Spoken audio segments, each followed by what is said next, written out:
Alrighty. Give me 1 second. Let me make my usual post, and then we will get started. 1, 2, and 3. Alright, and then let me do this. Alright. And hello! Hello! So yesterday we did a bunch of the, well, we did a couple of the affinity missions. I think I did all the affinity missions I could. And I still have some green missions left over, so I'm doing some of the green missions. We were in the middle of the trading card mission. And I have the silver, I had the Silver Mortifole, I think it was. I think I got that card. So now I need to find who to trade the Silver Mortifole Card with. So this way we can get that Gold Nopopotamus Card. Gotta get that Gold Nopopotamus Card, you know what I'm saying? It's all about that card, you know? Fucking hell, man. Connecting! Yeah! Yeah! Yeah! Alright, so the question is, where is the person who wants the Silver Mortifole Card? I wonder if there's anybody on board the Manon ship that'll trade cards? I mean, we know the Nopons trade cards, why wouldn't the Manons, right?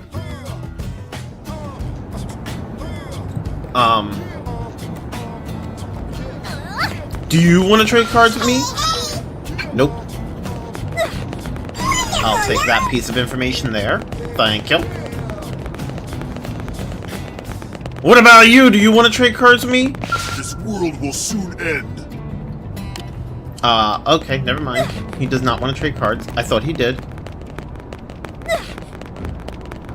Hey. Hey. Hey. Hey. All the hays. They're all just like, hey. Hey. Hey. What? You know, they have that voice from, like, this really, really old, like, fan video, I think it was. It was the heals any items, please. Heals any items, please. Fucking good video. Oh man, I totally forgot about that until just now. Until the frickin' hey, hey. Can I get a heal? Heals any items, please. Listen, that was a good fucking video, alright? No, he doesn't want to trade either. Yes. Is there nobody on this ship that wants to trade? Hold up. Someone's gotta trade with me. Come on. Wait, there's a person. Oh, did I talk to you? Nope. You don't want to trade. Okay. Someone's gotta want to trade. Let's go to the other side of the ship.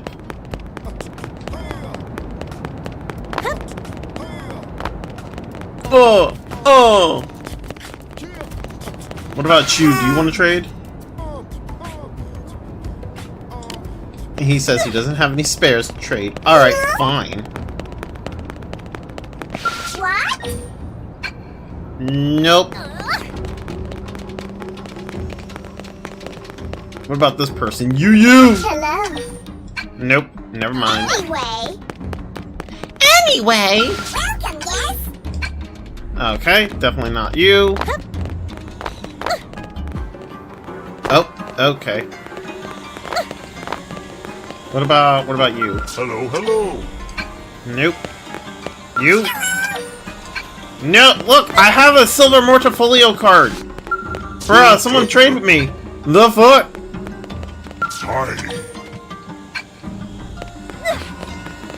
Just trade with me, damn it! Whoa. Bro. What happened? Listen. I'll tell you what happened. Nobody wants to trade for the Silver Mortifole Card. That's what happened. Anyway.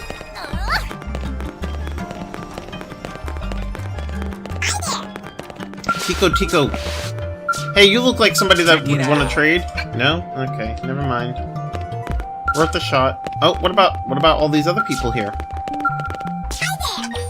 No? What? You want Nope. snack? What? You want snack? Yes, I want snack. Give me snack. I'll take snack. Snacks are good, man. What type of snacks do you have? Lauren? Nope. Oh, I see red. I didn't see that before. The crabs! These crabs be all over the place. Or lobsters, whatever. Toy lobsters be all over the place. Okay, I should go back. I should go back up.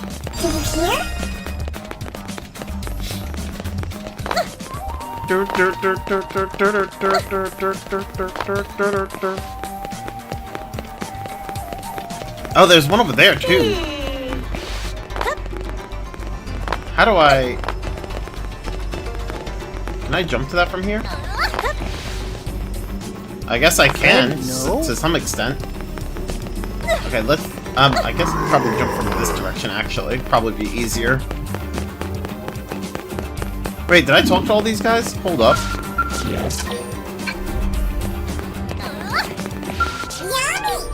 Nope. Listen. What do I do? Ah! Wait, what? Hold up. I didn't... Oh, yes! Hello! Here we go! The guy who wants this... the person who wants the Silver Mortifole Card. There we go.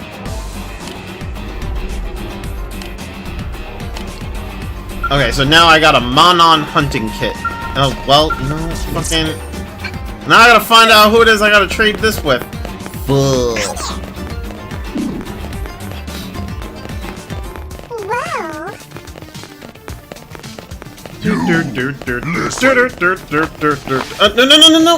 No. Ah. God dang it! I want to get the crab that's up there, or lobster, whatever you want to call it. The stuff, the toy. The toy that go boom. Wow.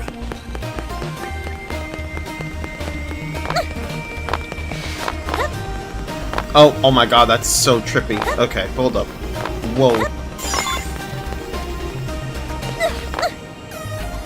Do. Can I, like... Hey, let's go. Oh, or not. Well, you know... Alright. I guess that's a thing, right?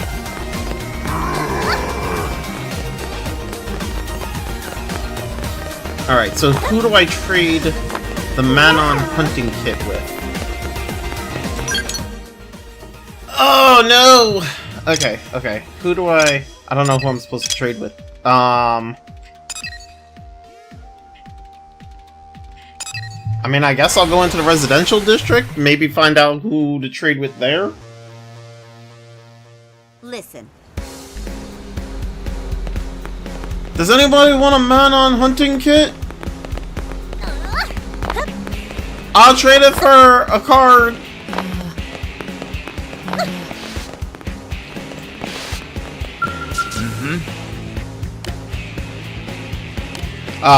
What? What? This does not help me. Yo, Caleb, what is good, man? How you doing? How's your day going, brother? Well, what is, I have no clue. The only information I have is that this person runs a restaurant in the commercial district and recently lost his son. Pauline, maybe?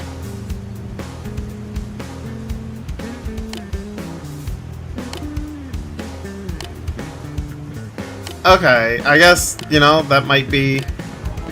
Sure. That's not what I was looking for. Who wants this Manon hunting kit? Oh, hi. Nope, not you. Hey. Anyway. Nope, not you.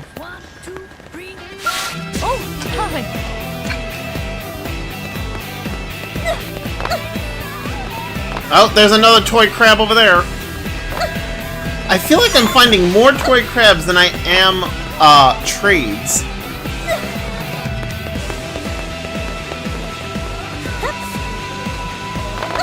Can't see it. You can't see it.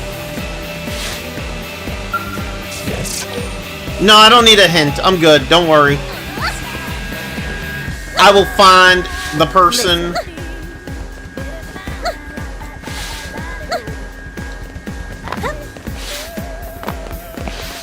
They have a pool back here.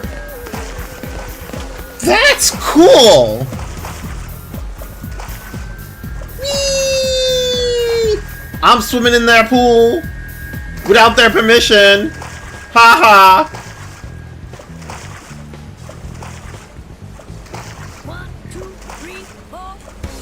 Okay,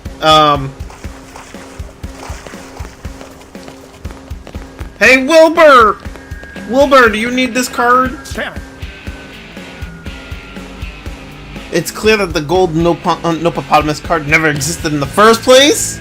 Wash my hands of the Mirror Life cards? I'm out? What? Bring me some high-spec hunting... bruh, I got you. I got you. Here. Here you go.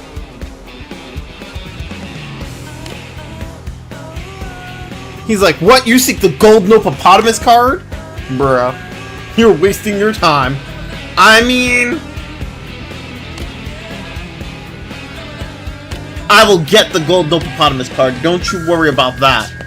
I have the Silver Ziffa's card. I don't know who's gonna give me the Gold Nopopotamus, but now I have the Silver Zypha card. Let's go. Wait, there's a treasure over here. But there's alien wreckage over here? The fuck? I mean, I'll take that. Ooh, ooh. Ooh, ooh. Oh, make it all end. Pizza time! Oh, that's Hope. Okay, never mind.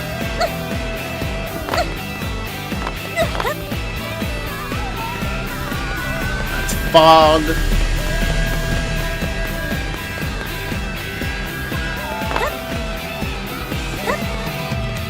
I feel like I've talked to these people. Yeah, I've talked to those people. Actually, you know what? Let's go... Let's go to the hangar. The hangar! Dee dee dee dee da da doo dee doo da da dee doo da. Oh, dee dee dee dee da da doo dee dee da da doo. Hey. Okay, I think I can get to the hangar from here. Right? Like it's down below. Right? No? No? Okay, maybe not from here. Okay, hold up. Let's go from here.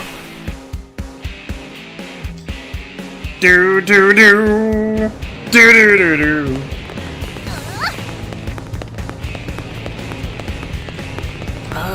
Where was the freaking... Hey, It's like over here, right? The stupid elevator. did you hear? Ah, there it is. Who uses an elevator when I can just jump down?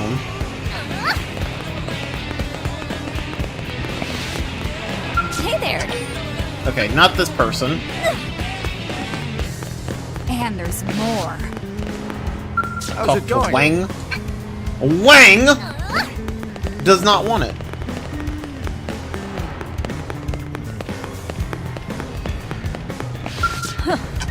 Dana does not want it. Christopher does not want it. These people just can't handle the Silver Zypha card. What?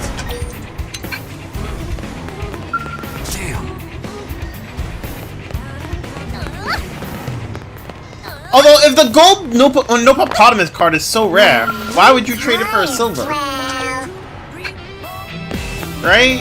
That Find something new? I am wondering about that now. Yes. Do I want to hear a dad joke? I mean, you can make the dad joke. I don't know if I want to hear her, but you can make it.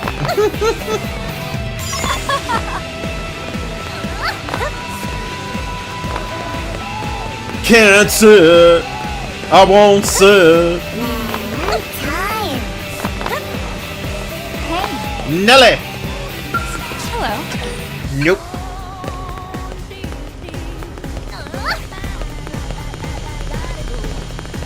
Oh.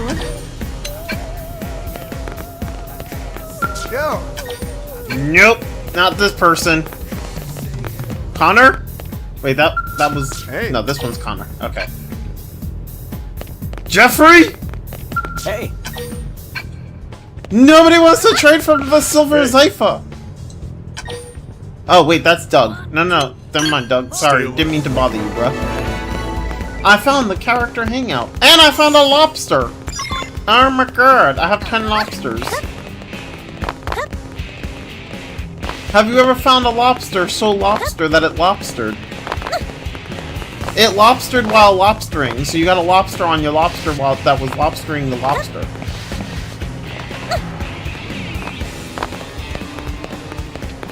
Okay, so it's not over here. Where haven't I been? Sports complex?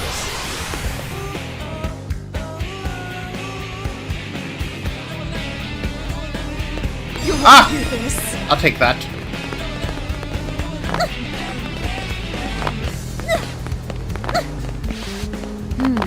Well. Charles! How's it going? Charles doesn't want it. How's it going? Joy doesn't want it. Tanbarak! Oh, you picked up a Mirror Life card? He's got the Gold Nopopotamus? Wait, what's that? You want my Silver Zypha? Here you go. I now have the Gold Nopopotamus card. GG. Hey! Thanks for playing.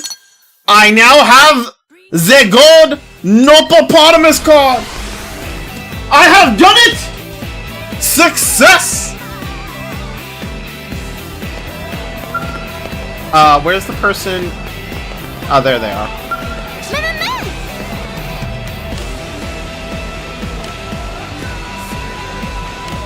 I have the Gold Nopopotamus card. Can you believe someone just went and dropped it? Dropped what? That shine, that adorableness. Oh my god, it's the Gold Nopopotamus! Warawa could swoon. Warara could ride off into dreamland on back of extremely shiny Nopopotamus. Call Warara back from her fantasies. Sit back and watch while Warara rambles. Sure, we'll just ignore it. Ah, now beautiful Princess Warara will ride across desert to waiting arms of Prince in Land of Dreams.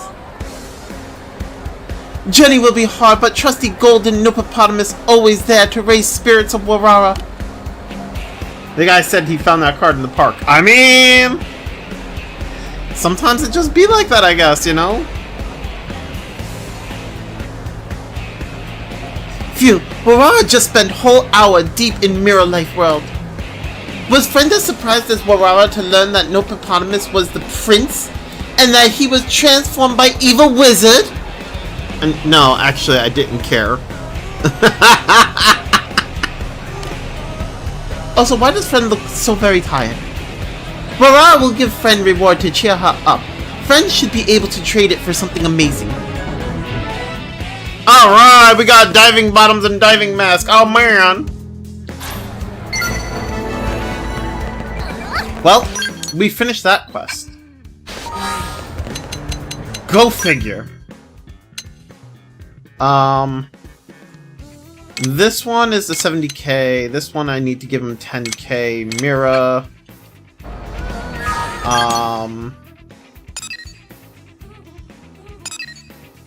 A dubious operation. Alright, let's go over there. Ooh, ooh, ooh, ooh. 1, 2, 3, 4. At least the person singing can count, right?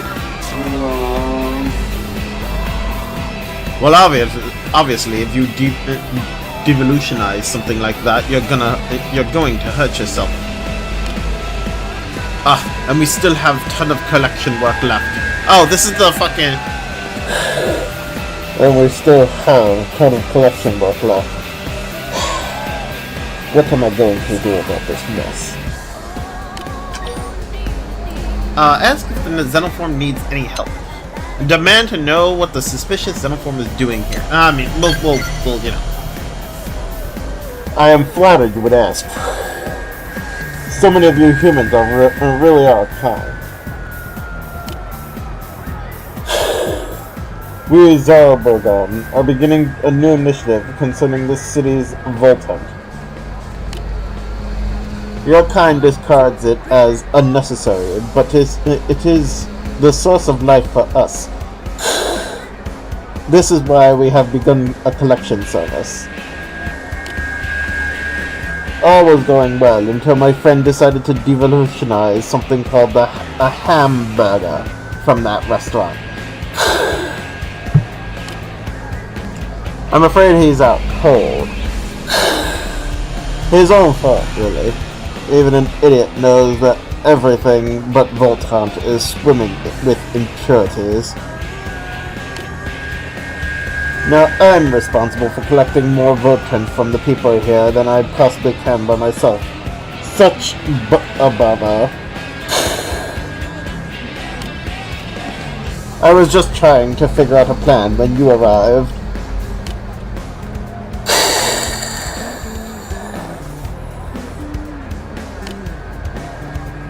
I don't suppose you'd be willing to help me. As a resident, you know the city well. With your help, I could be done in no time. I would really like to make this new initiative succeed, and working together with you would make it even better. Sure! So then you must speak with a doctor named Jeffrey, a recycling operator named Graham, and a Manon named Pepperin. Please get a Votant from all three of them. Oh, and be careful when handling it.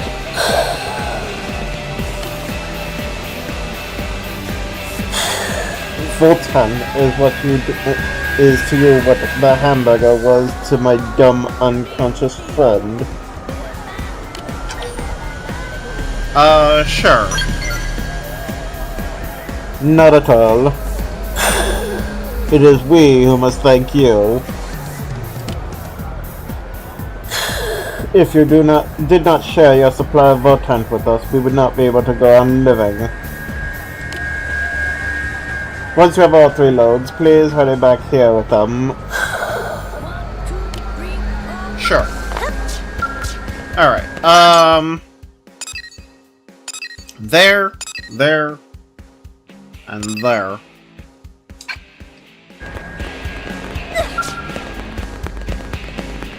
Oh, I can't jump up there from there. Graham! Give me the Voltant. I've been waiting. I had to pick up that fuel cell for Xenoblade. Oh, thanks, and thank heavens. I bought a curious alien machine from a blade, but I got more than I bargained for. The way the fuel cell is powering is designed, one little slip in this whole neighborhood would be uninhibitable. Whoops! Just gonna drop that right there. I didn't know what I was going to do with it. Here you are. Do handle it carefully now. Oh, and do you know a blade by the name of Roselle? She's been asking around about Sheraton and the Zarabogon. She's rather persistent. And when she left, she told me to call her the next time I had something I didn't know how to dispose of. Handed me a business card and everything. Asked to hear more. She asked how many people the Zarabogon were gathering these sort of waste materials from Things like that. She was also extremely eager to know how they processed this stuff. But I found her to be suspicious as all get out. So, I didn't tell her a thing. If you're headed to see Sheraton, tell him to watch out for that Roselle woman. I have no idea who she is or what she's up to, but my gut tells me that it isn't good. You got it, buddy. Am I right?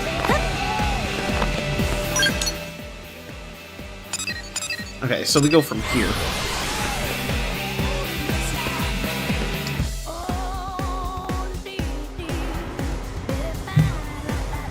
Da da da da da da do. Oh, dee dee dee da da da da da da da da do da da da da da da.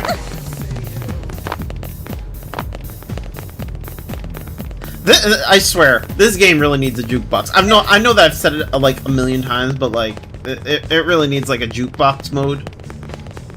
Just like they should have just they should definitely have added it like made like a patch, or like, yeah, they should have done like a patch and been like, here you go, here's jukebox mode. This way you can listen to whatever music you want while in the city. You know, that definitely should have happened. They should have done that. This way I wouldn't have to listen to dee dee dee da da do da da do, or the yeah, you know. I'm just saying.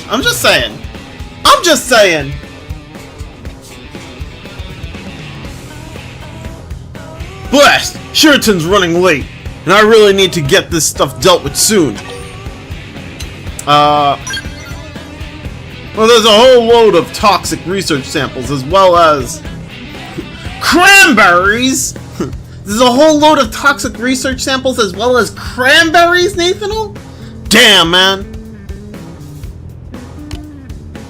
Ah! Who are you?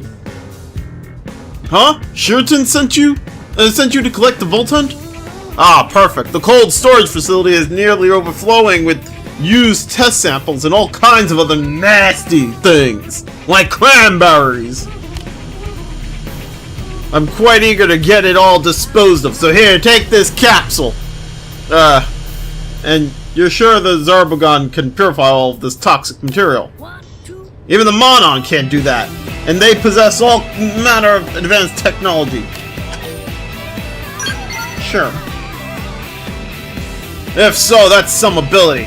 I'd be curious to watch them at work sometime. I'll finish up things here, then pay Sheraton a visit, and see this devoltanizing thing firsthand.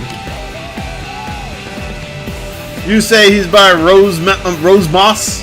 He would be by Rose Moss. Ah, excellent. I'll go look from there. That was on point with... You damn right it was.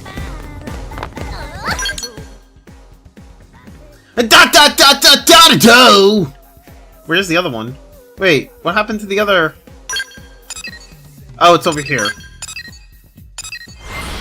Oh, dee dee dee do do do da da da da do.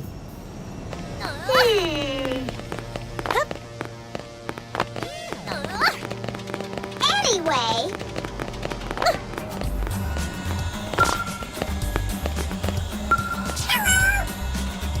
What happened to your cranberries? I mean, I guess they got devoltanized. I don't know.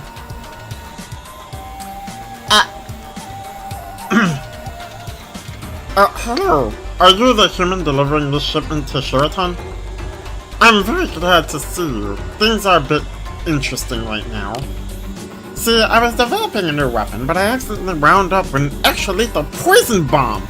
Chemistry, am I right? I have no use for it, but it's not really the sort of thing I can just put out with the recycling, you know? I really was in quite the bind. Life is so much easier since Sheraton and his friends started collecting this stuff, don't you think? Sure. You humans seem so interested in the Zarbogon. A woman named Roselle asked me all about them a little while ago, you know? Do you like pineapples? I love them. Pineapples are good. I don't eat them a lot. I'll sometimes eat them like little pineapple chunks. Like, you know, like Like you know, like the ones that you buy from the store, like you get like the you get them already like pre-cut. Like sometimes when my family will get like the pre-cut fruit, and I'll have like pineapple from time to time. Yeah, I don't go out of my way to go have a pineapple, but you know, it's not bad.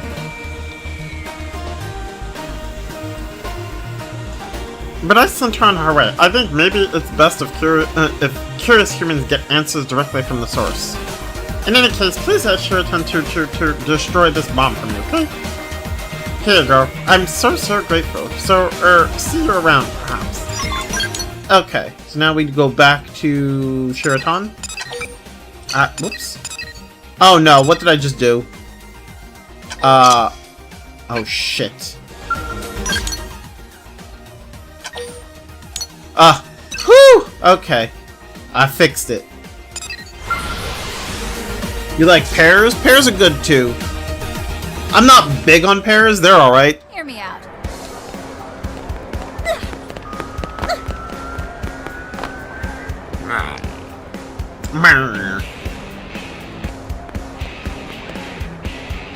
Wait! You're Sheraton's helper, right? Terrible news! He's been kidnapped! I came here hoping to get the chance to watch him do his devulcanizing thing. But when I arrived, he was arguing with a very suspicious woman. What is your number one fruit?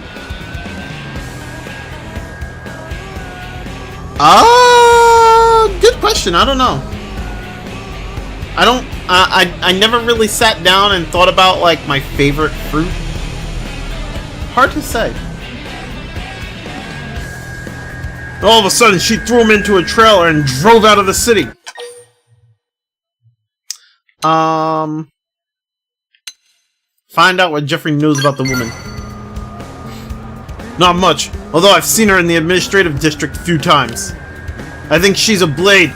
Look for a woman with silver hair wearing a Skell pilot suit. The trailer headed out the east gate and kept cutting east across Primordia.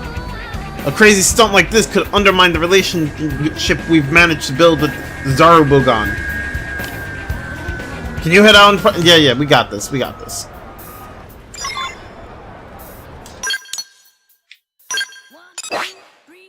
Alright. We're gonna go save our buddy over there, you know. Our buddy, our pal, Sheraton. Sheraton, the toxic waste management guy.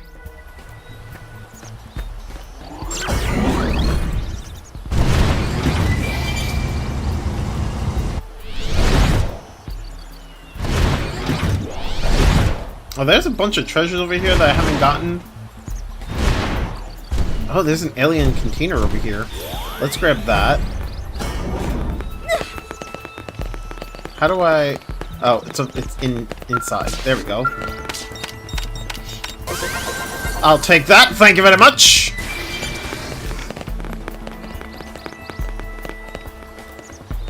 No way, the toothpaste skull? Wait, toothpaste skull. Wait, what? Who's a toothpaste skull? I'm so confused. I don't get it.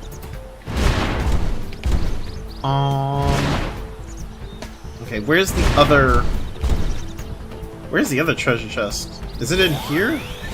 It's probably in here.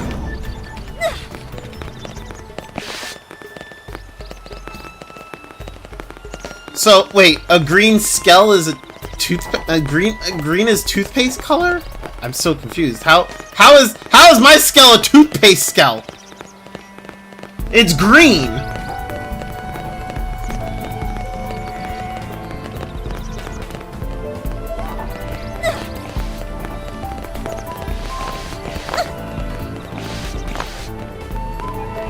Looks pretty minty to be fair.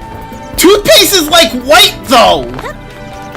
Bro, what toothpaste do you guys use?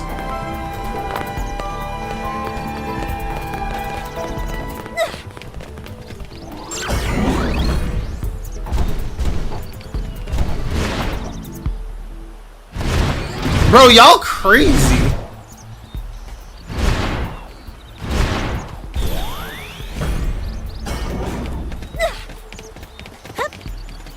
Toothpaste is fucking white, bruh.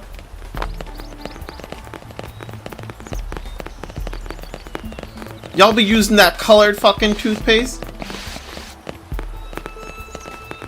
There isn't such thing as mint toothpaste, but yeah, it's either white or mint colored. I mean...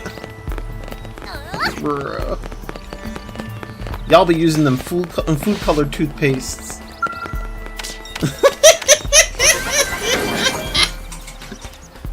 I mean, I know that there's a mint flavored toothpaste, but like...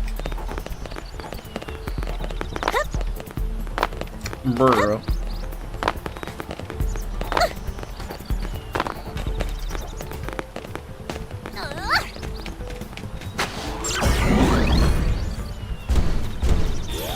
Oh fuck, I didn't mean to press the button.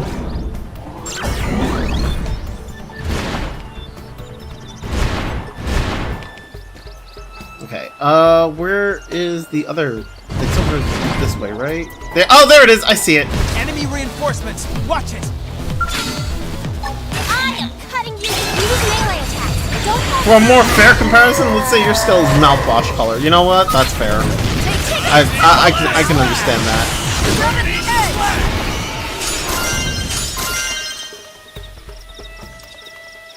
It's not a bruh.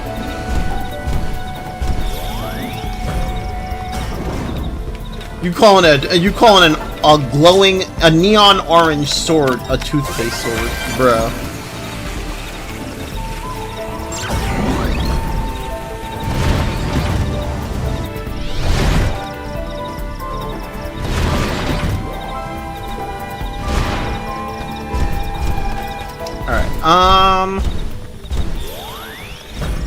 Alright, where... No! I keep pressing the damn wrong button. Fuck!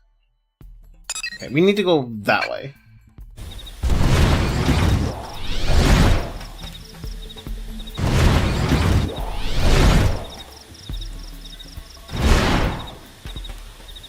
Could be worse, at least you're not the protag of Fire Emblem Engage being considered the Colgate emblem. I mean... I guess fair enough.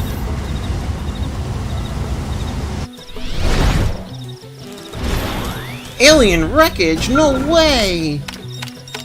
Treasure!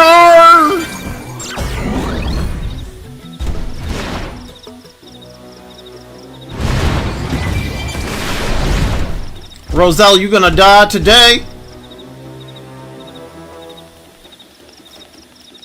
Also, SRU, how you doing, man? How's your day going, brother?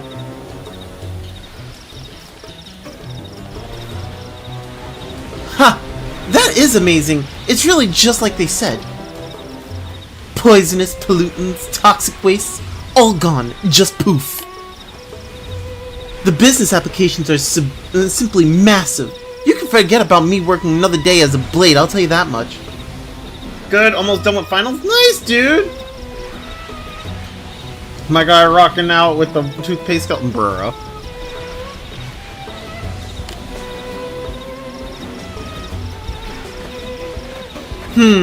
You in the same line of work, or are you here on some search mission? Well, I've got surveying this place covered, so you can hurry up and move along.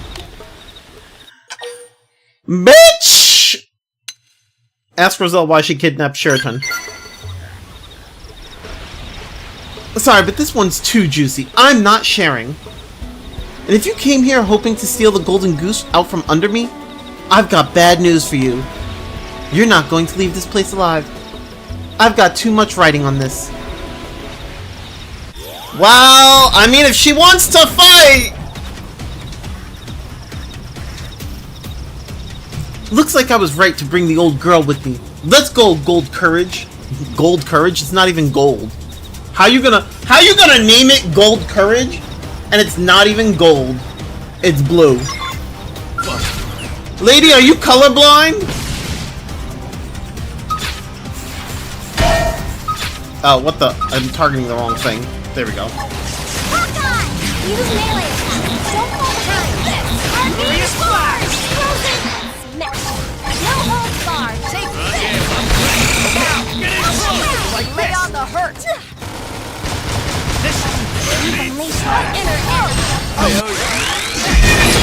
Oh shit, what the hell? No! I fucked up. I pressed B. I pressed B. Trigger! What an accident. Vortex!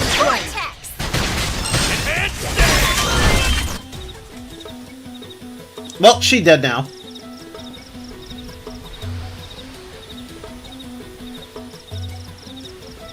Not even giving her Skell 1v1, just flexing by going on foot. I mean, to be fair, I mean, to be fair, I prefer fighting on foot as opposed to fighting in the Skell. I don't really like fighting in the Skell anymore. Like, I like going around to the Skell, but like, I hate the perspective change when it goes into cockpit mode. And then I hate when it's like, it gives me the prompt to like, hold the enemy in place, that when I gotta press ZL, ZR. I hate it, it's annoying, it's so disruptive to battle. I'm just like, I'd rather not fight in the Skell. Like, I'll fight on foot, it's so much easier, I can just go between my skills and not have to worry about like the extra prompts, you know? And not have to worry about like the perspective changing. To be fair, toothpaste is the best for painting your skull. Right. You're actually wrong, but right. Unreal. You scrapped my gold courage. It's not even gold, lady. Do you have any idea how much money I sink into customizing her? Not enough.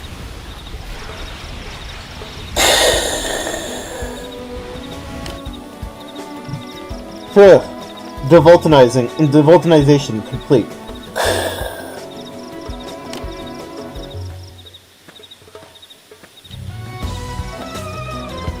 Is something wrong? What is everyone doing here? Have you come here with the Voltant you collected from me? Oh, this is an excellent sampling. Just lovely. And it's nice of you to bring all this way. Thank you so much.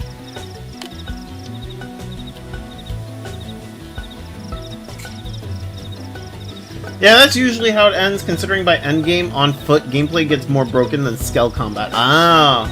The Skell just becomes a vehicle by the end. Gotcha, fair enough. You scrapped my toothbrush to toothpaste. Oh no. What's that? You came to rescue me? From Roselle. A kidnapping?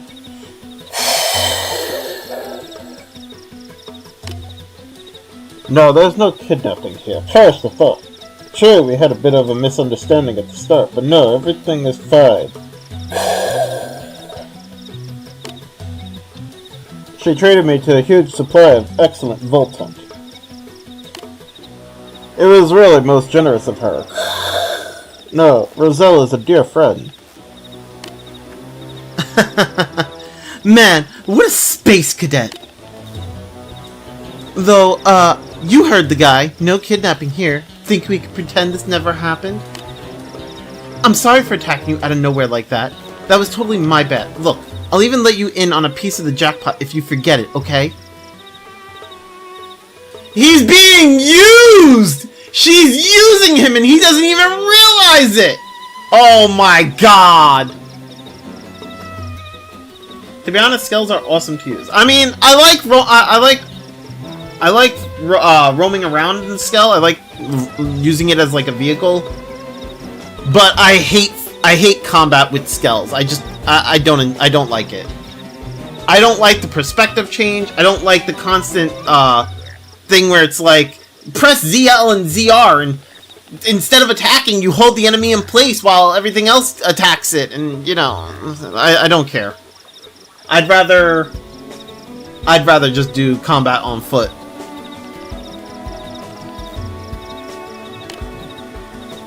So, we have a deal? Please?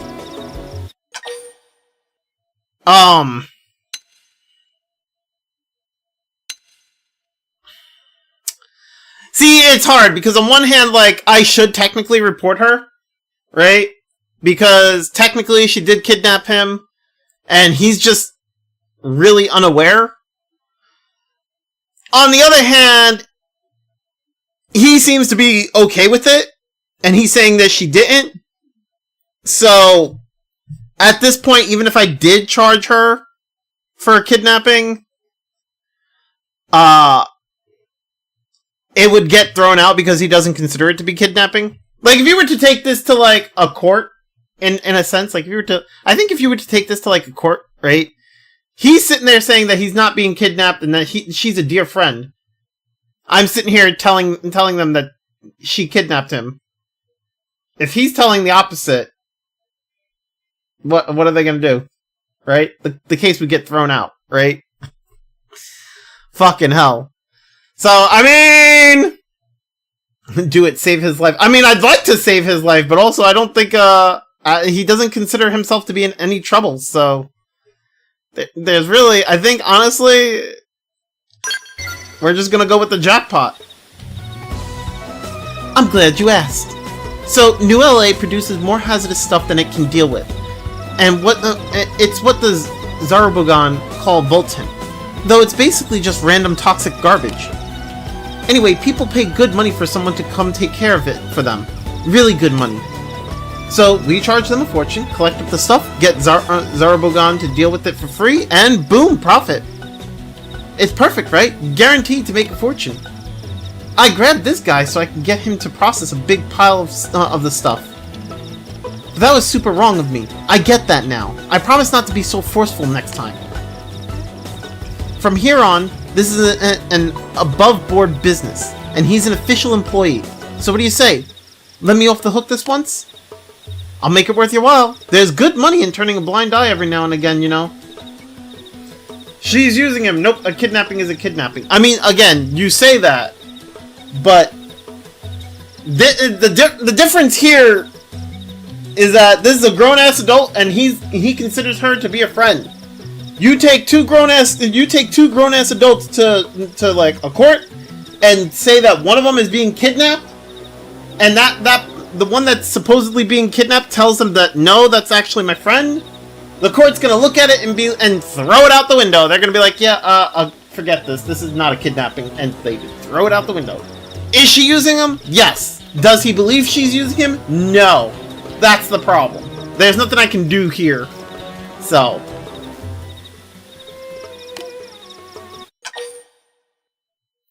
So with a kid, the difference is a kid.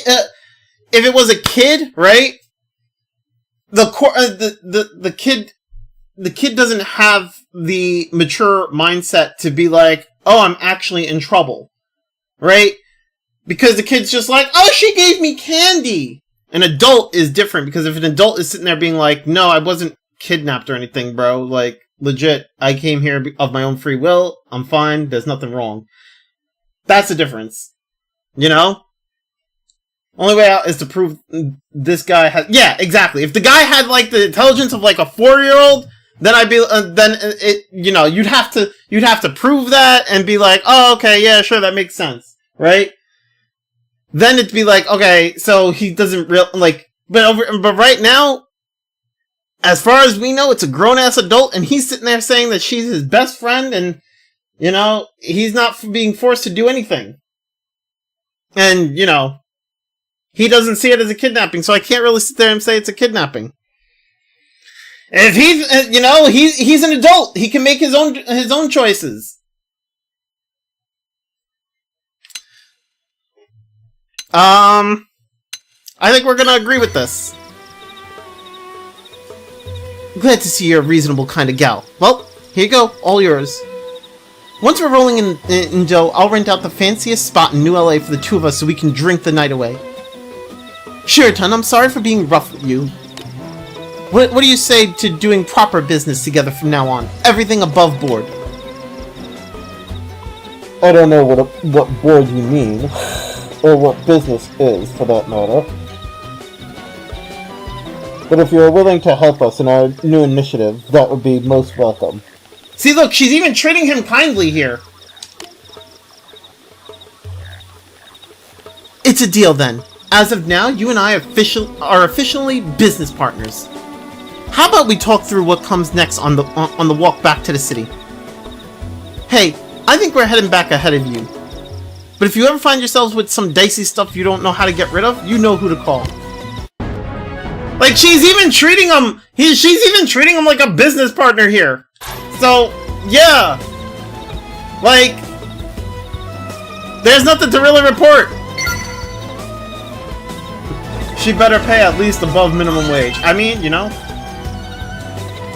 Yeah, but he doesn't know her evil side. I mean, and maybe he never will need to. Because honestly, she's now treating him like a business partner. I think that big one's looking. It could also be that, like SRU says, maybe he's into it. You don't know him. That's the problem. That's the thing, right? Like, he's an adult. He can make his own decisions. If he says he's not being kidnapped, he's not being kidnapped. There's nothing I can do about that. I can't push that further. Alright, what do we have here? The Voltan Vision... Wait, Voltan Visionary? Oh, so we got more of their quest. Okay. Yo, God playing video games. How you doing, man? I'm doing pretty good, brother. I'm playing some video games, you know? Alright, wait. Interspecies relations is a difficult thing to tackle more. True, true. Hey, check this. For all I know, for all we know, actually forcing him to trying to make her out to be a villain, whatever, probably could have actually hurt our relations even further.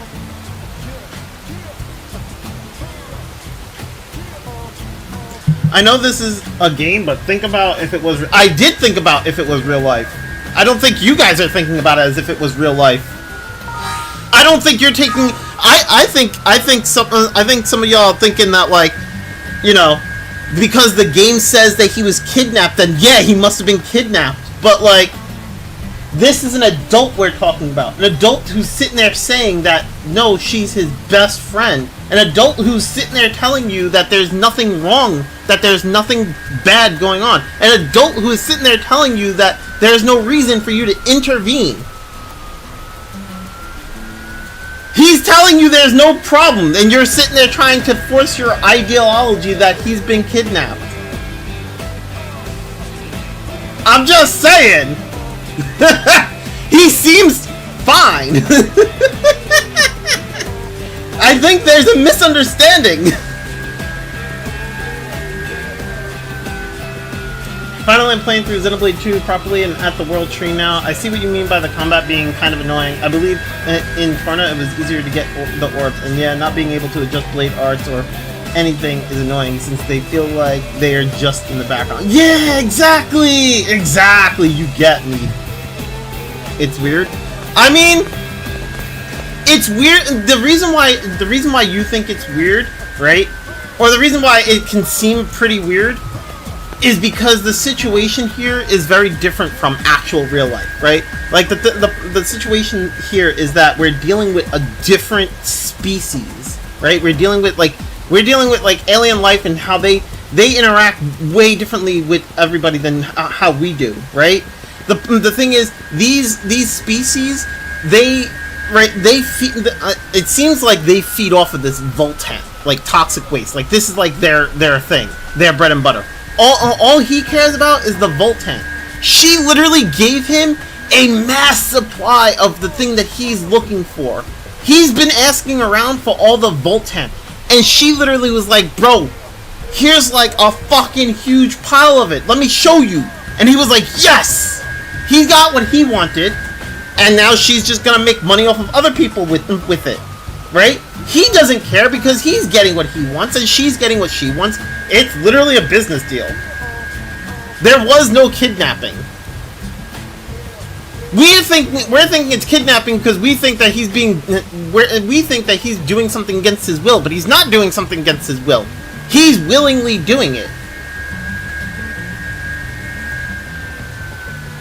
We also don't know what his species considers rude or unethical. For all we know, for him, her attitude towards him is completely normal. Yeah, true.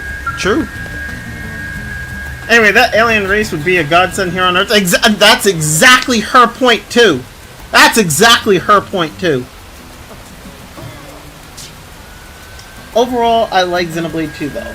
Yeah, I mean, Xenoblade 2 is... I think Xenoblade 2 is a good game. Like, I think the story is great. I think the characters are really great.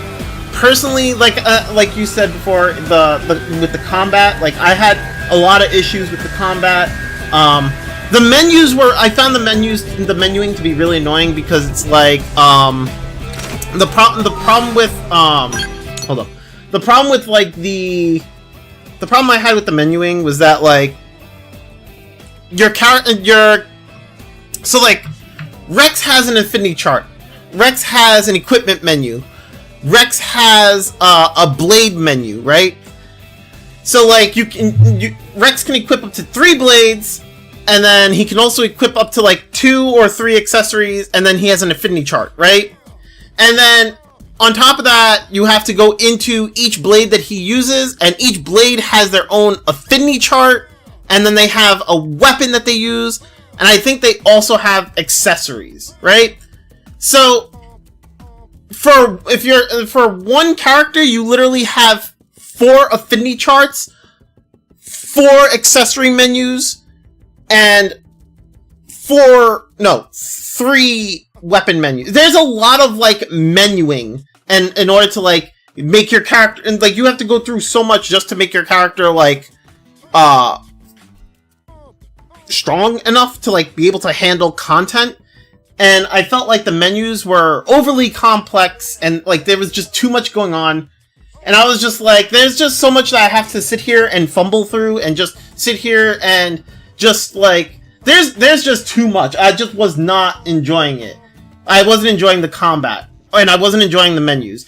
Not to mention, I also don't like the whole compass thing that Xenoblade 2 did for its map. The map in Xenoblade 2, in my opinion, was probably the worst one for me, because it's like, it doesn't really show altitude or elevation properly. So, like, if there's a quest that's like, let's say there's a quest that's like in the hangar over here, which, by the way, this game doesn't do very well with either, right? There's a quest that's in the hangar over here, right? I can't see it. I can see the quest, but I can't see the hangar. So it'll appear like it's above ground. But then when I get there, the minimap will kind of indicate, like, okay, so it's below me, right? This game also has the follow ball, which will show me how to get there, too. Xenoblade 2 doesn't really handle that well enough. Like, it's really hard to tell where certain quests are. It looks like it's above ground, but it'll be like fucking 5 layers below the ground, or whatever. And I'm like, trying to get to it was really annoying. Like,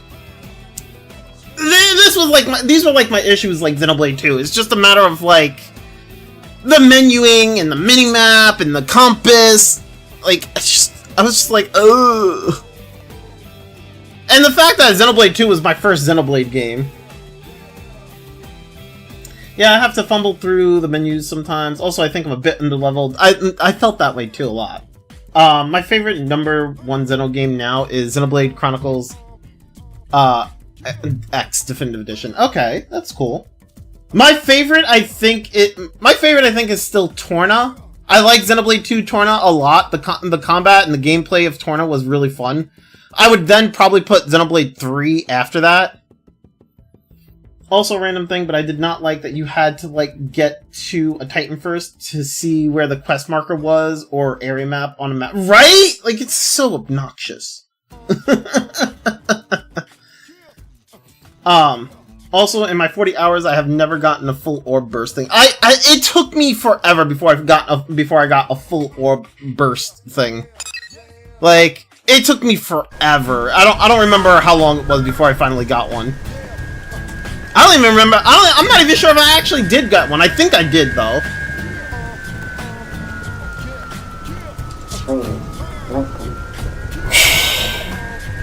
Pardon me, but are you one of the Blade-type people? Do those in your office accept work from lowly outsider races such as mine? Xenoblade 2 gets the curse of being the first Switch-era Xenoblade game, makes it so it has the worst navigation in the series since every game after it took its criticisms to improve. True! Toothpaste be helping out, though. I mean, I guess. Yeah, I mean, Xenoblade 2, I agree with you on that. Xenoblade 2 does have the curse of being the first one on the Switch era of Xenoblade games, and all the games after that, like, improved thanks to the criticism of Xenoblade 2. It does suck that that's the case, but like, someone's got to do it, right? Like, you know, one of the games have to receive the criticism, right? You know. But it makes you wonder, right? Because Xenoblade 1 obviously came out first. So, like, how is it that, like, Xenoblade 1 didn't receive the backlash out of all the Xenoblade games? Right? Like, like, Xenoblade 1 came out on the Wii or Wii U, whatever it was, right? And, like, it didn't receive, like, the backlash that Xenoblade, or I don't even know if it's backlash. It didn't receive, like, the criticism, right, of, like, Xenoblade 2. Xenoblade 2 received a lot of criticism. So you would kind of think that Xenoblade 1 would have received criticism. But it's but to be fair, like, it seems like Xenoblade 1 handled things a bit better beforehand, I guess? I think the first Xenoblade game I tried was 2, and I could not get into it. I think I have enjoyed it more since I did not, like, complete it as my first Xenoblade game. I mean, that's fair. Like, for example, Xenoblade 1 on the Wii also just used the crappy compass and the follow ball, and OG didn't even have the line behind. True, true. Okay, that's fair. That's fair. I didn't know that Xenoblade 1 on the Wii also used the crappy compass. Yeah, I don't know. That compass thing is on Xenoblade 2 was trash. I hated it so much. I was like, how the fuck you expect me to, like... I kept having to open the big map to fit, like, the giant and the full screen map in order to figure out where the fuck I was going, and even then it was such a problem. I hated it. The reason is Xenoblade 1's world map is pretty horizontal, which is way easier to navigate compared to 2's super vertical world design. Got you. Okay. Honestly, there are some mechanics that are super niche, but in general, I did not think 2's combat is all that complicated. Fair enough.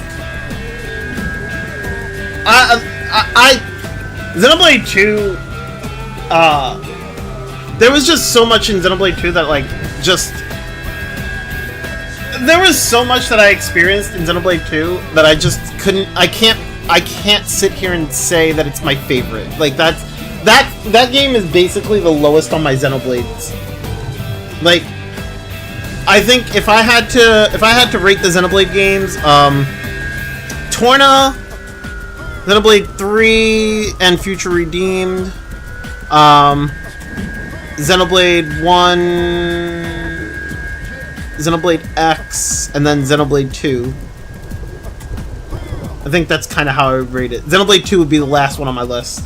I just don't enjoy it as much as the rest.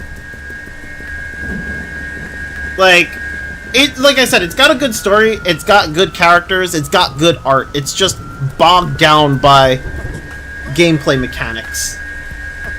And like the constant fetch quests. There's so many fetch quests in that game. Ugh. Xenoblade 1 also had dedicated cutscenes that told you a step-by-step process of where to go for some locations. Fair enough. I still need to complete 1. I got like halfway through it. Honestly, what was harming my experience of 1 was me doing all the quests. I have basically only done main story in Xenoblade 2. That's fair. Xenoblade 1 and Xenoblade 2 have... I feel like they have problems with, like, side quests. Xenoblade 2 was I hated the amount of fetch quests in that game. It was really annoying. I didn't bother to do all the side quests in Xenoblade 1 because I played Xenoblade 1 after playing Xenoblade 2, and like Xenoblade 2's fetch quests really freaking annoyed me. So that when I ended up playing Xenoblade 1, I kind of didn't bother too much with the side quests. I was just kind of like, whatever.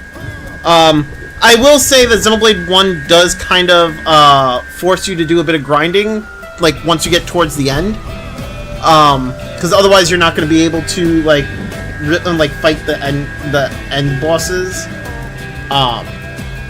So like towards the end you're gonna need like you should be doing some grinding in Xenoblade 1. But like, yeah, I don't know. I have basically only done main story in Xenoblade 2, so I am not really missing out on anything by not doing so. Xenoblade 2, the only quest that you really want to focus on for Xenoblade 2, I would say would be your blade, your blade affinity quests, like the story quest for the blades. When you're in the affinity chart and you have like the special quests for each blade, right? Like those, I forget exactly what they're called, but like those quests are like what you want to do because those will give you story. Those will give you like backstory to each blade and gives you like more story to each blade and everything like that. But as far as like side quests go, I personally didn't really enjoy doing a bunch of the side quests. Like there's a lot of the side quests that you could just ignore. They're just not enjoyable. Xenoblade 2 especially has a bit of a problem since, unlike 1, you can't really ignore side quests completely since those are things filling the field. Yeah, there's the basically what SRU was saying. Like, you want to do the side quests that are for the affinity chart, the heart-to-hearts, like the stuff that gives like story and the stuff that gives you like skill progression. But outside of those, right? The other quests that are just like, oh, go get this item and then you get like money. Like a lot of those you don't really need to do.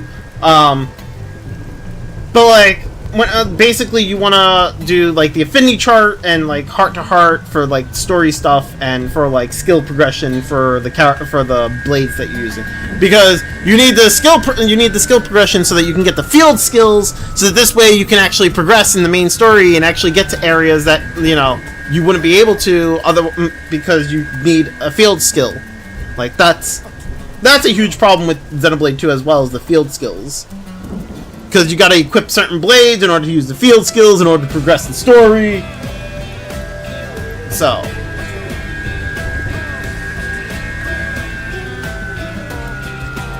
Do those in your office acceptable? I already read this one. Confirm. Such boundless generosity. Then I have a request if you could. Isn't there like a door that needs a bunch of field skills that's in the main story near the end? Probably, I don't remember. But basically, you want to act like your goal is basically get all the field skills you can. You want all the field skills. You're gonna want all the field skills. You're gonna want to do the affinity chart for all the unique blades. Just the unique blades. I would like. When it comes down to the non-unique blades, I wouldn't worry about affinity charts too much because it's just not worth. You want to worry about like the unique blades.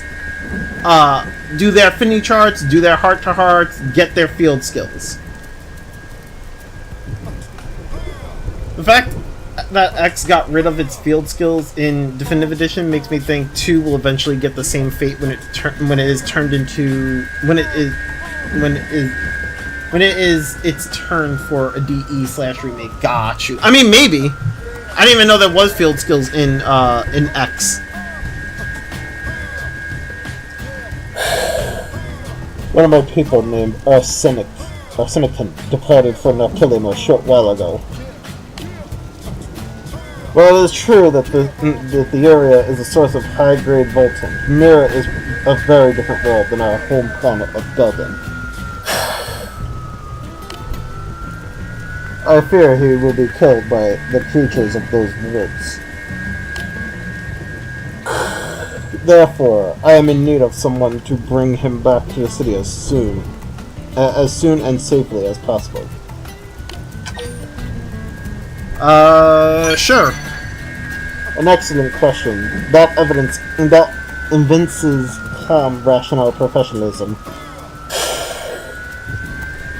You blades certainly do live up to your reputations.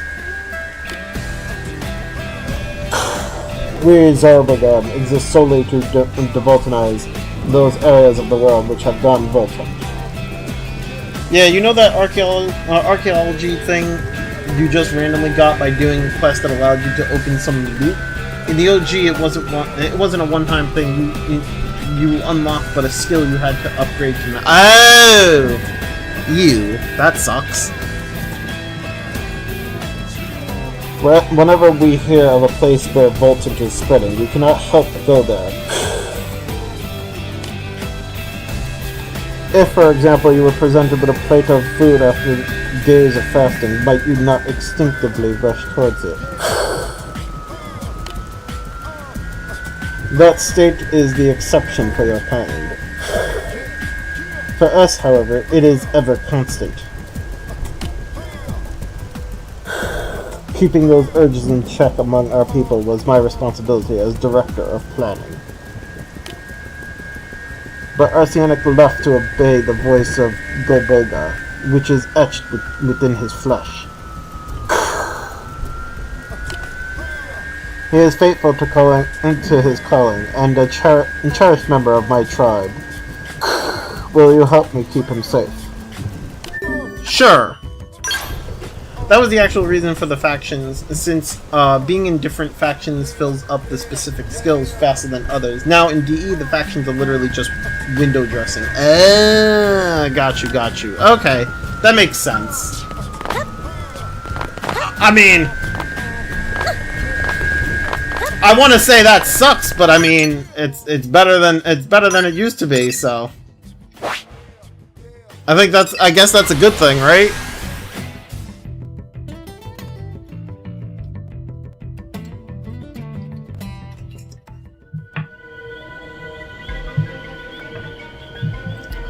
Alright, so we need to go over here.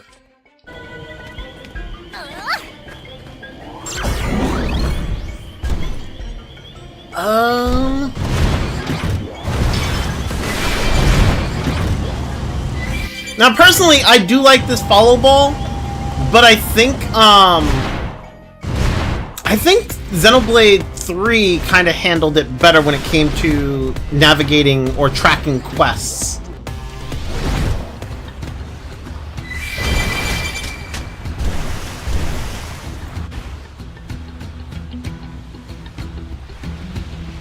But I think one of the main problems I have with the foul ball is that sometimes it'll just go in a direction that doesn't even make sense. It'll just like go right into a wall. When it's like you need to go around that wall, and it doesn't even want to show you like the proper way sometimes. But in Xenoblade 3, it's just like it gives you like an actual it actually shows you where to go. Oh, the Voltant is racing through my body. Everything is becoming clearer. I'm happy that I managed to pre-order Switch 2 GameCube controller earlier today. Nice! Congrats, dude! Wasn't that also like something you could get for the Switch 1? Isn't that the same? I mean, that's the same thing, right? It's just the Nintendo GameCube Classic controller. If I can even find the Nintendo website. Ha! God damn it. Why is it giving me the... Okay, this is not what I wanted. This is... Okay, let me... Nintendo Store. Thank you.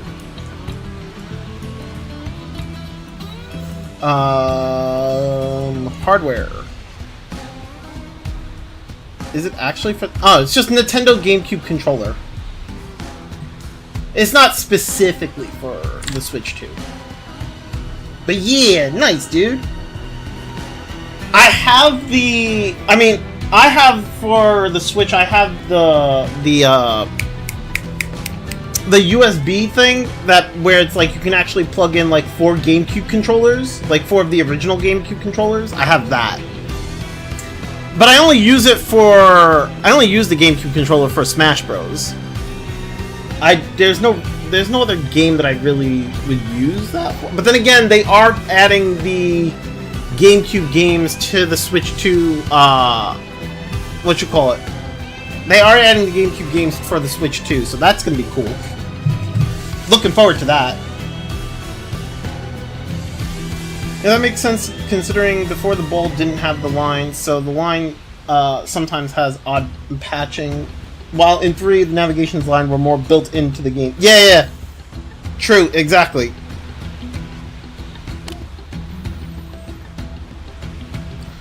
Growing wider. Closer. Getting closer to that apex. Oh! Oh! This guy.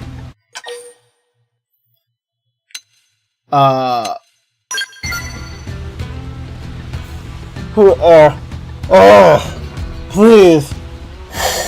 Do not get in my way. Yes. Just a little more. Just a little more.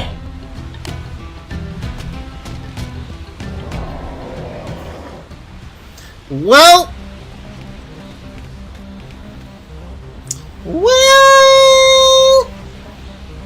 that seems to be a problem.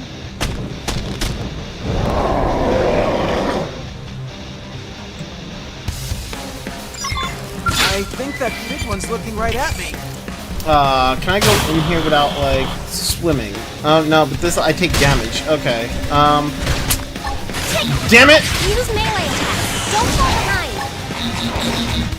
I hate fighting in the mech.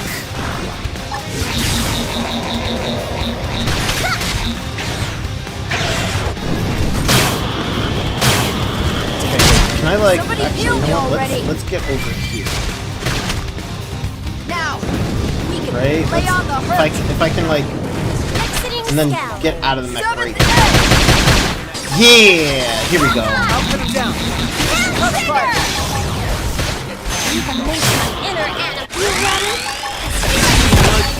Vortex. Everyone's safe.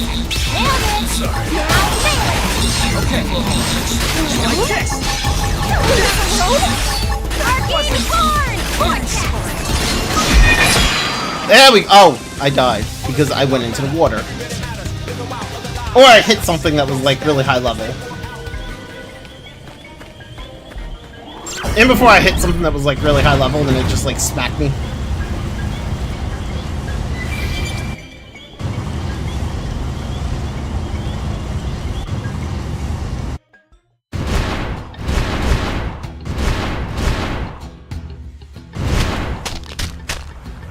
Can you turn, please? Here they come.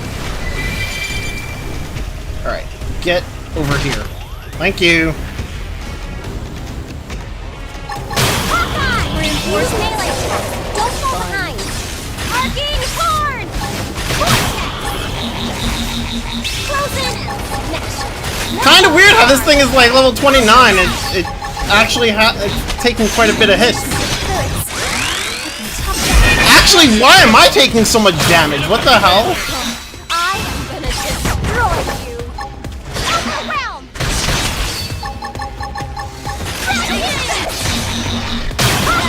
That doesn't make any sense to me.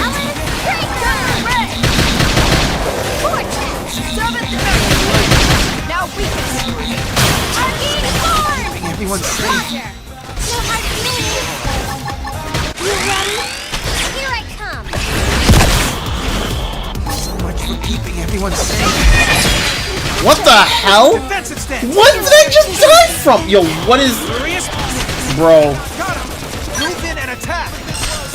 think you're gonna finally get a full burst? Nice. Good shit, good shit. Bro, why does he do so much damage? What the fuck is going on?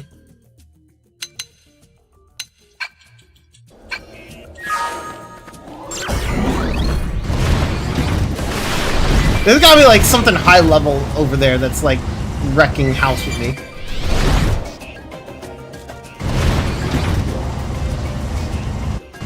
I think you're attracting 2 more enemies that are 39. I think you're right.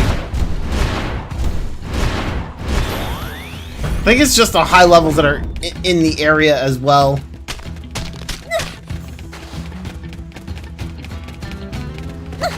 I think that big one's looking Numa's right broken. Yeah, sadly you don't really get to use her all too much. Use melee attacks. Don't fall behind. Arcane Form! Balance Breaker! I'll put it down. Cover fire. Freeze Blast. Arcane Horn! Side Blast! Frozen Smash!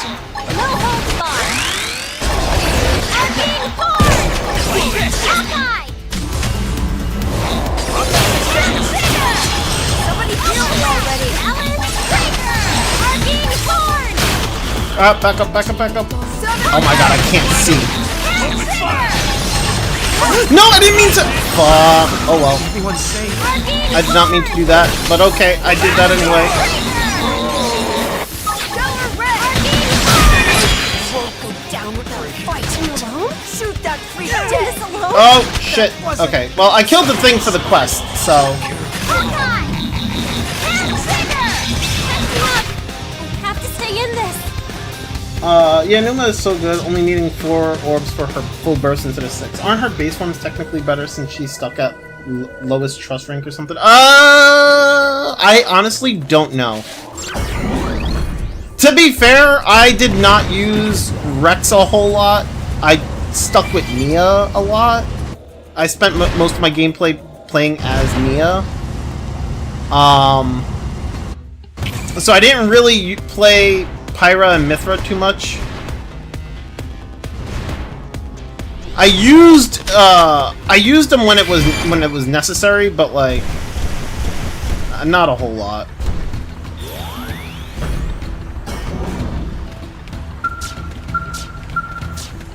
Numa doesn't have a trust rank, she just uses the trust rank of either Pyra / Mithra. There you go.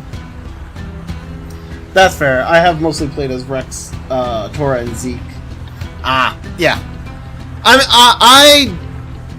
The thing was for me is that I wanted to play as Nia. I really like Nia as a character, and I kept trying to make Nia into like a DPS character.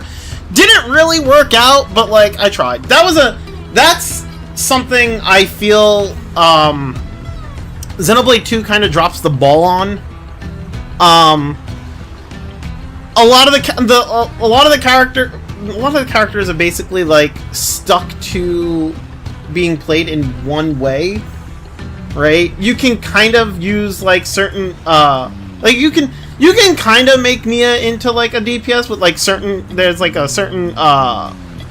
there's a few blades that she can use that would kind of give her like a DPS type of playstyle, but it's not great, and like Rex, Tora, and Zeke will do it better, and you're just at the end of the day you're just suffering. Nia is more healing and support, and it sucks because it's like I'd rather have someone else for healing and support, and I'd rather use Nia for like DPS, and it's just one of those things where it's just like I'd rather play in my own way, and like with the character that I want to play as, and the game kind of gives you like this false sense of like, oh, you can play the character however you want, but like not really.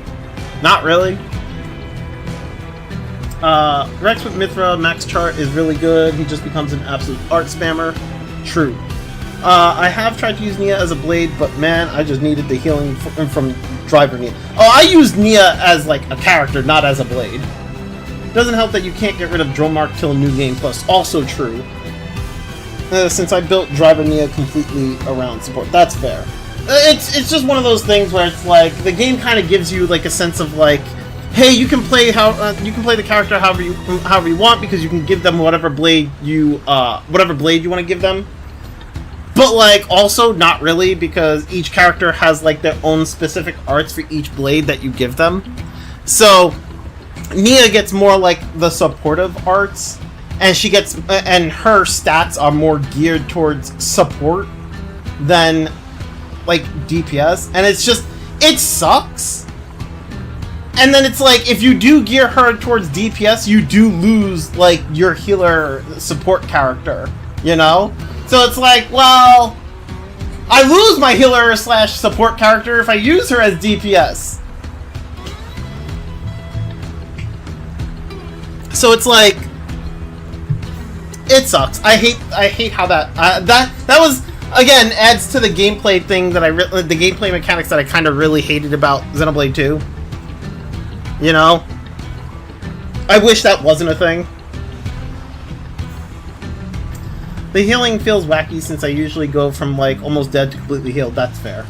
I mean, at the end of the day, Xenoblade 2 is more dependent on the blade composition than the driver. I mean, that's fair, but like on one hand, yes, but also like you like I said, the blades that are given to each character, the blades that are given to like each character have like their own specific arts that are just geared for that character. And for Nia, most of the blades end up with arts that are more healing slash support centric rather than DPS centric. Whereas like those same blades you could give to Rex and he'll have more attack slash DPS centric arts, right? And that becomes like that's like it sucks because it's like I'd rather use like certain characters and be more DPS with Nia than be like a healer slash support, and it just I honestly thought they should have a permanent 6 party member since there is 2 attackers, 2 defenders, and 1 healer. True. Like, yeah, you can make Nia DPS, but that means you gotta work really hard to have a specific blade composition for it to work. Like, for example, you want DPS Nia. Ironically enough, the best blade for it is a healer blade called Crosette. Yes! Yes, I know exactly what you're talking about, because, you know, it's part of her... Like, she only has, like... There's only, like, 3... There's, like, 3 or 4 blades that you can give her that would actually work towards her being a DPS. Like... She has Crosette, you can give her Cosmos, and I forget, like, the other 2 that actually would be useful for her. But, like, you know? Because her gimmick is just, she gets stronger the more HP... Exactly, true.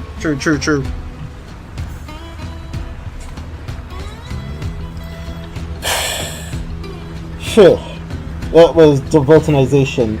That was a devoltinization that touched the very core of my soul. Who are you?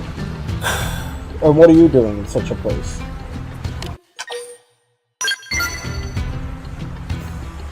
We came here to protect me at Trapalo's Lythrin's request. Interesting. I have Crosette on my current build for Nia. Did not know Crosette is good for DPS. Yeah, Crosette is good for Nia for DPS. The only ones I can remember was Crosette and Cosmos, but there's like I think there's like 2 other blades that she can use. It's actually really good. But other than that, the other blades are just not that great. Well, for DPS, for Nia, they're just kind of like. Ugh. But meanwhile, all those other blades that are really good for like DPS can be used on other characters. I think Nia's best DPS build for being controlled by player is Crosette, Cosmos, and probably the most DPS reliant glove blade, since the hand gloves give Nia a launch art. Got you. Yeah, I think you might be right. But it's like, like that's the problem, right? Like with Nia, you have to have like a specific blade comp, right? Whereas like a lot, if I wanted to have like, the problem is that like you can't build her team comp like you would, or her blade comp like you would with Rex or with Zeke, right? Because like it's just not gonna help you at all. You're gonna suffer. It's just terrible. You know, it's just like I said, the one thing I always felt about Xenoblade 2 was like it gives you like this. Xenoblade 2, I always felt that like it gives you this sense of like you can customize your character to be however you want, but like it just doesn't really. That's not really true. I never played as Nia since I assumed being a healer would be boring, since I thought playing as a healer in Xenoblade Chronicles 3 was boring. I mean, that's fair. See, that's the thing though, right? I wasn't trying to play Nia as a healer. I wanted to play Nia as a DPS, and I kind of had like this idea of like, oh, I can kind of just play the characters however I want because they give me all these different blades, and I can equip whatever blade I want to each character. That wasn't the case. Just like how trying to make Rex a tank is... I mean, yeah, I agree with you. I wholeheartedly agree with you. I will say I do like Nia as a character. Yeah, Nia's a great character. She's amazing. I like Nia. What? I was attacked by an indigent. I'm terribly sorry. During the devoltanizing process, my focus is so narrow that I frequently lose sight of my surroundings. Thank you for the very thorough explanation. I now understand that I owe you my life.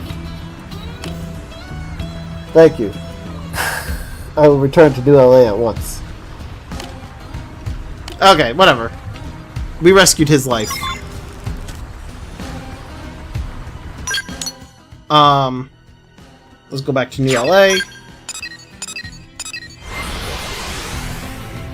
Yeah, honestly, like I said, I like the characters. I love the art. You know, I love the story of Xenoblade 2. It was more of just like there was so much of the gameplay mechanics and aspects that I just didn't like. For me, that is just those are like the type of things that I just didn't really enjoy. Like, it would have been great. To tell you the truth, I think Xenoblade 2 would have been a better game if like you could actually switch between the blades like you could in Torna. But I know that that's a lot to ask because there's a lot of blades. Like, personally, I would love to see it if, like, instead of the blade handing me their weapon, how about it plays more like Torna, where I just swap to the blade character. That would have been fucking awesome. I was hoping that would have happened. Because, like, I saw the blade characters and I was like, ooh, do I get to switch to this character? Nope, here's a blade. Fuck! Oh, I was so mad. That pissed me off. I was so mad about that. I was just like, no, I wanted to play the character that I just unlocked. But no, you only get their weapon. It's like, no! How could you? That's so rude!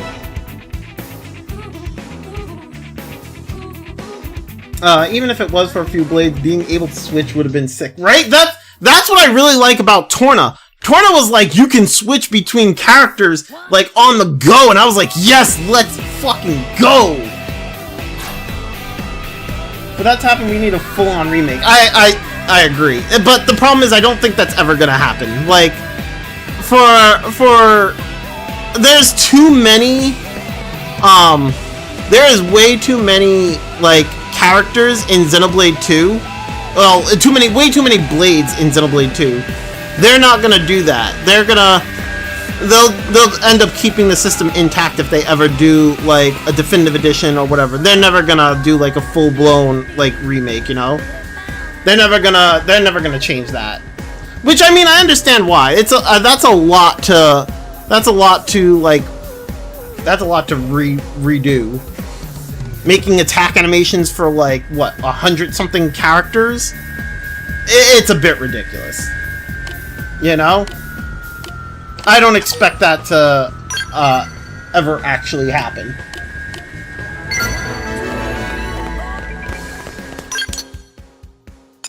Okay, so we have that one, that one. Yeah, only way I can see remakes is in like 20 or 30 years from now, and if the Xenoblade franchise becomes a big hit like Final Fantasy. I mean, you know?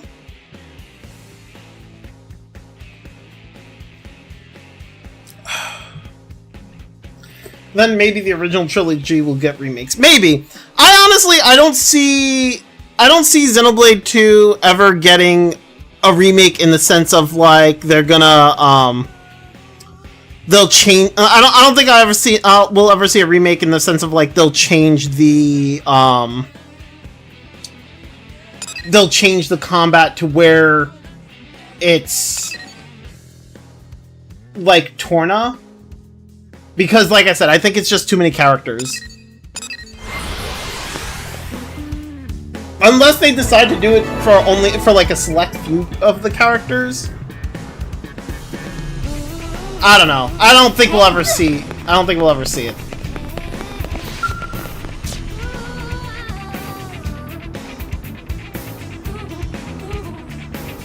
Welcome, garbage got you down? Haunted by hazmats? Well then, worry no more. My trashy friend, our humble waste processing units have you covered. I'm the director here. Name's Lisa. So, need anything disposed of? Whatever you got, our ultra high temp furnace will make it go away. Sure, I accept. Most I can see in this console generation is Xenoblade 2, Nintendo Switch 2 edition. Even that, it would just be minor quality of life changes, no major gameplay. Honestly, I'm gonna be real, I don't think we will see much of that, if any. We might, but like, I think for the most part, if they remaster Xenoblade 2, well, not even remaster, I think when it comes, like, for the Switch 2 upgrade, I think it's mostly just gonna be like, I think it's just gonna be a regular, like, upgrade in the sense of, like, higher frame rates, higher resolution, you know. I don't think we'll get much in terms of like any quality of life. Maybe they'll implement the follow ball for Xenoblade 2. Maybe. But like I don't see them doing much of anything else for Xenoblade 2 if they made like a Switch 2 edition. But I mean, I could be wrong. I could be wrong. Wonder what Xenoblade 4 combat system will do. I also wonder about that too. Yeah, minimum is probably just the 60 FPS, 1080p patches for the four games. Yeah, that's what I'm thinking. See, the thing that I'm really thinking about when it comes to like the Xenoblade games, considering that now all of them exist on the Switch 1. There's no real reason for them to make Switch 2 like versions of them, so they'll probably just do like upgrade patches, which will just be like 1080p, 60 FPS. Here you go. Like I think that's probably what we'll see from them, you know. Maybe make it easier to. I mean that would be nice, but I don't think that'll happen. Unless for some reason they do Breath of the Wild and just add a navigator on the Nintendo app. I mean, that would be a lot. I mean, if they decide to go that route, then if they ever decide to go that route and add like an app not an app, a thing for the Nintendo app, then they'll probably do a lot more like quality of life changes at that point. I would like that they will run a bit better though in certain areas. In the second 2, the game was very. I agree. The game does get pretty laggy in the second game. I agree. I think I could be wrong about this. It's been, like I said, it's been a while since I played the game, but I think in 2, I think Xenoblade 2 had some memory leak issues. I could be wrong, but I can't. For whatever reason, I'm trying to remember, and I think there was like some memory leak issues with 2. Pirate calling Google Maps. Oh no! Didn't something happen to your save file? Oh, that's a different story. That was like after I beat the game, after I beat Xenoblade 2. What ended up happening was I was trying to transfer my save data from my original Switch, because I had the original Switch, and I had just gotten the Switch OLED, the Splatoon 3 Switch, right? I got the OLED Splatoon 3 Switch, and I was transferring all my save files over to that. And apparently my save file for Xenoblade 2, the one that transferred over to the Switch, was not my completed save file. It was my save file from all the way back when we met Van Ham. So I lost like all my progress. Yeah. That was just Nintendo Online being cringe. Yeah, yep. It really fucked my save file. It's the only save file out of everything that I transferred over to my Switch 2. It's the only one that got fucked up. I was like, are you kidding me? Are you fucking kidding me? Out of everything, this? Bruh, I was so mad. I was so mad. I never bothered to play New Game Plus because of that. And I don't know if I ever will, to be honest. Like, it's not a short game. There's so much that you have to do in Xenoblade 2, and I would have to replay all that just to be able to actually do New Game Plus. And I'm just like, do I even bother with this? I feel like I don't. I feel like that's it. I think that's a wrap, you know? Similar thing, but I couldn't transfer my Legends RCS file, so it was like 50 hours down the drain. Ugh. I heard it's really good. I mean, you know, Xenoblade 2 is forever the cursed child of the series, which sucks because it has the sauce to be the best one. Yeah, I heard it's really good for New Game Plus standards. Xenoblade 2, from what I understand, has a really good. From what I understand, New Game Plus added quite a bit, and I was gonna check it out, but like I said, all that happened to my save file. I've lost my save file, and I'm just like, I don't think I bother now. I think at this point, like, fuck it. I'm not gonna do it because I don't want to replay all that all over again. Torna proves Torna is honestly really good, and like I personally really like Torna. It's nowhere near as long as like Xenoblade 2. But it's like the story's really good, the characters are really amazing, and the gameplay is actually really fun. I love the combat music for Torna. Like out of all the Xenoblade games, the combat music in Torna is my favorite. Like I've heard every song from Xenoblade 1. Well, I think I've heard like, well, maybe not every song, but I've heard like all the combat songs from Xenoblade 1, Xenoblade 2, Xenoblade 3, Xenoblade X, right? I've heard everything so far, and I still say Torna's combat music is king. Fucking hell, it's fucking amazing. But again, this is all just like, this is also why like I've said that that like music is also a preference thing. Like one thing that I think is great could be something that you guys don't like, right? This is why like when people tell me, oh, this song's really good, and then I listen to it and I'm just like, okay, I guess. Right? Like, you know what I'm saying? Like I can't begin to tell you guys how many times like when I was playing Xenoblade 3 and everybody's like, listen to this song, and I'm like, I'm listening to it and I'm just like, it's good. It's good. But then like if I sit here and I listen to like Xenoblade 2 Torna battle music and I'm just like I'm just like, yes! Fuck yeah! Right? Like I fucking jam out to that. You know? That's why I was really excited when I heard like in Xenoblade 3 there was like a rearranged version of it. There was like, it was kind of there, like you can kind of hear like that battle music in one of Xenoblade 3's songs, and I was like, yeah. But like Torna's battle music, I was just like, oh fuck yeah.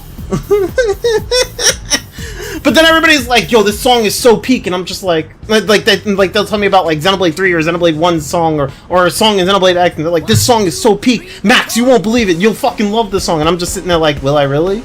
Are you sure about that? And then I listen to it, I'm like, it's good. It is not Torna combat good, but it's good.